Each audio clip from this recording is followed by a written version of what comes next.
नमस्कार, मैं विलास उर्पड़े फिर स्वागत करता हूं आपका आपके अपने web news channel supreme power पर। दोस्तों, हम देश प्रदेश, आपके जिले और आपके क्षेत्र से जुड़ी खबरों को प्रकाशित करते रहते हैं, तो कमेंट कर हमें अपने सुझाव और अपने विचार जरूर साझा करें। दोस्तों, इस चैनल पर हम आपके लिए निरंतर ऐसे ही न्यूज प्रकाशित करते रहेंगे, तो देखने के लिए बने रहे सुप्रीम पावर के साथ। चलिए शुरुआत करते हैं आज की सुप्रीम पावर की ताजा तरीन खबर की।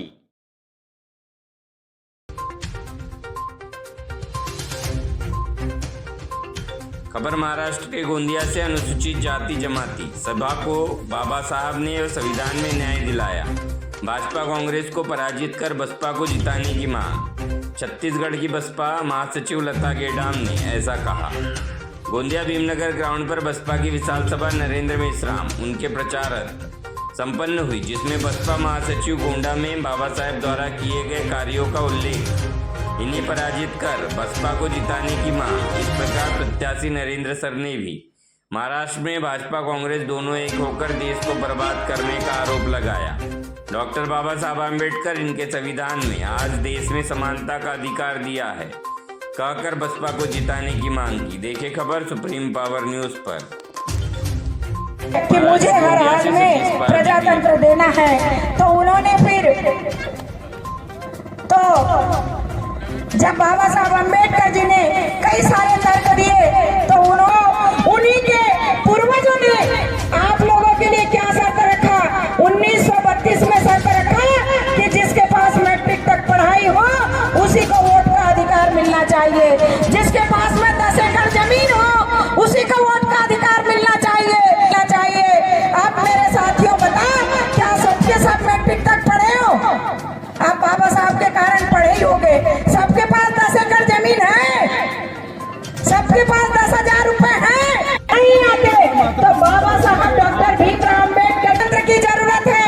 अमीरों को भी पढ़े मिल करके यदि अपना राजा चुनेंगे, वो राजा उनका काम करेगा। अम्बेडकर जी ने किया। मेरे साथियों, पहले राजा बनता था जिंदगी भर राजाओं की पार्टी, और भारतीय जनता पार्टी अडानी अंबानी उद्योगपतियों और व्यापारियों की पार्टी है, धन्ना सेठों की पार्टी है, जमींदारों की पार्टी है, मालगुजारों की पार्टी है। बाबा साहब का जब संघर्ष के लिखे को काट दिया और सबके लिए बराबर का एक वोट का अधिकार दे दिया आप लोगों को, जिसमें सबके वोट की गिनती बराबर होती है। मेरे साथियों, ये बाबा साहब अम्बेडकर जी का कमाल है। तो इसलिए उन्होंने कहा कि हमें भूख जाति के आधार पे नहीं लगती, हमें प्यास जाति के आधार पे नहीं लगती, हम पैदा जाति के आधार पे नहीं होते, हमारी जिंदगी की जरूरतें जाति के आधार पे नहीं बल्कि इंसान के आधार पे है। इसलिए हमें इंसान का जो है वो अधिकार बराबरी का मिलना चाहिए। इसीलिए बाबा साहब अम्बेडकर जी ने इस देश में राजतंत्र खत्म किया कि राजतंत्र है तो राजा का बेटा ही राजा बनता है, राजा बनाने में जनता का कोई सहयोग नहीं। इसलिए प्रजा के ऊपर में अन्याय अत्याचार होता है। इस अन्याय अत्याचार को रोकना है तो मुझे जनता की मर्जी का राजा बनाने की व्यवस्था करना पड़ेगा।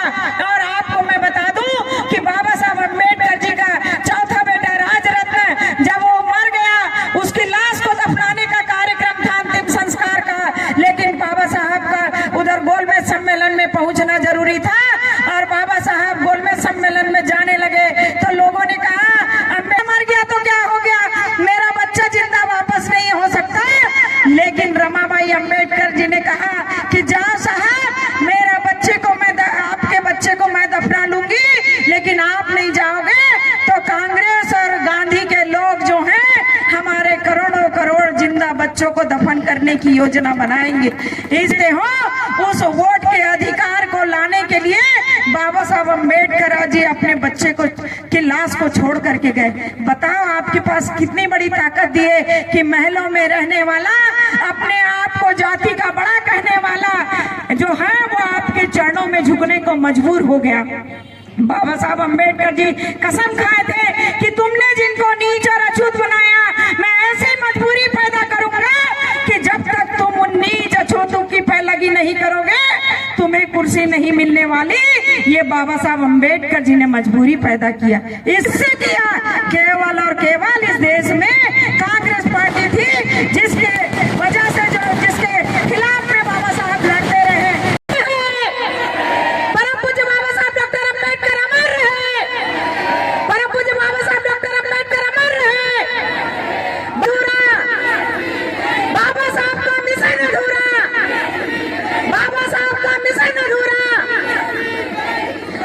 वाले शिक्षा के जनरेटर महात्मा ज्योतिराव जी फुले, सावित्रीबाई फुले, अपने राज्य में 50% आरक्षण बहाल करने वाले आरक्षण के जनक छत्रपति शाहू जी महाराज, हजारों सालों की गुलामी को तोड़कर हमें हक अधिकार दिलाने वाले इस देश के निर्माता, संविधान के रचयिता, जिन्होंने ताउम्र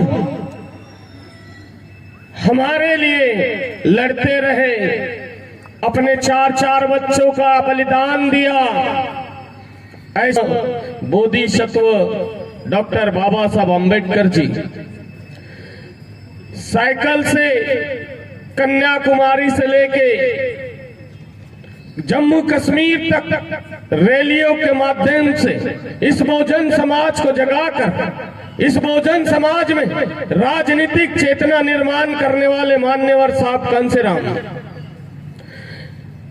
इस देश में जब जब भी बहुजनों पर अन्याय अत्याचार होता है, उनके जब संवैधानिक अधिकारों को कुचला जाता है, तब तब सड़क से लेके सांसद तक हमारे हक अधिकारों की रक्षा करने के लिए लड़ने वाली हमारी नेता बहन कुमारी मायावती, जो आने वाले 20 तारीख को आप अपना नेता चुनने वाले हो, आपके बच्चों के लिए किस तरीके से शिक्षा होगी, किस तरीके का स्वास्थ्य होगा, आपके नौजवान बच्चों को, हमारे युवा साथियों को इस राज्य में किस तरीके से परमानेंट नौकरियां मिलेगी, ये सारा फैसला करने वाले इस गोंदिया के बुद्धिमान मत पे, क्योंकि आप लोग यहाँ पे बैठे हो, इतने देर तक हमें सुनने के लिए आप यहाँ पे हो। रोड बनाएंगे, हम नाली बनाएंगे, हम बुद्ध विहार बनाएंगे, हम गेट बनाएंगे, और ऐसी चीजों से हमारे वोटों का सौदा किया जाता है, भाई भाइयों में लड़ाया जाता है। एक भाई बुद्ध विहार के लिए लड़ता है तो दूसरा उसका खून का प्यासा होके भीम गेट के लिए लड़ता है। साथियों ध्यान में रखिए, ये कोई चुनाव नगर परिषद का नहीं है, ये जिला परिषद का चुनाव नहीं है, ये हमारे बच्चों के शिक्षा को डिसाइड करने वाला चुनाव है। ये हमारे हक अधिकारों की लड़ाई लड़ने वाले उम्मीदवार का चुनाव है। ये रोड, रास्ते, नाली, बुद्ध विहार, चावड़ी, ये काम नगर परिषद वाले करेंगे। साथियों आपको करवाए थे, ये सभी लड़वई लोग हैं, ये सभी वो स्वाभिमानी लोग हैं जो जागरूक लोग हैं। वर्गीकरण किया गया, उस पर क्रीमी लेयर लगाई गई, जो काम ये नेता लोग नहीं कर सकते थे उसको उन्होंने दूसरा रास्ता अपनाया और सुप्रीम कोर्ट के थ्रू उसको खत्म करने का काम किया। और साथियों ये सदियों से चलते आ रहा है, हमारे ही समाज के लोगों को चुना जाता है और हमारे इस समाज के हक अधिकारों को खत्म किया जाता है। आपको सारा इतिहास मालूम है, मैं कोई कारण होगा और उसमें क्रिमिनल लगा दी जाएगी। हम लोग आंदोलन करते हैं, कौन आया था सामने मुझे बताइए, कौन आया था इस वर्गीकरण का विरोध करने के लिए? 2019 में हमारे ही लोग हमारे मोहल्ले मोहल्ले में जाके बता रहे थे होगा, खत्म होंगे हमारे हक अधिकार जो संविधान में लिखे हुए हैं, जिन्हें 108 बार तरह के तरीके के हमारे हक अधिकार को खत्म किया गया है और 108 बार में 58 बार कांग्रेस ने खत्म किया। कि चुनाव के वर्गीकरण पे आज के बाद कोई भी पुनर्विचार नहीं होगा। तो आपको लड़ना पड़ेगा। ये नरेंद्र मेश्राम कोई उम्मीदवार नहीं है। मेरा एक एक साथी, मेरी एक एक माँ, एक एक बहन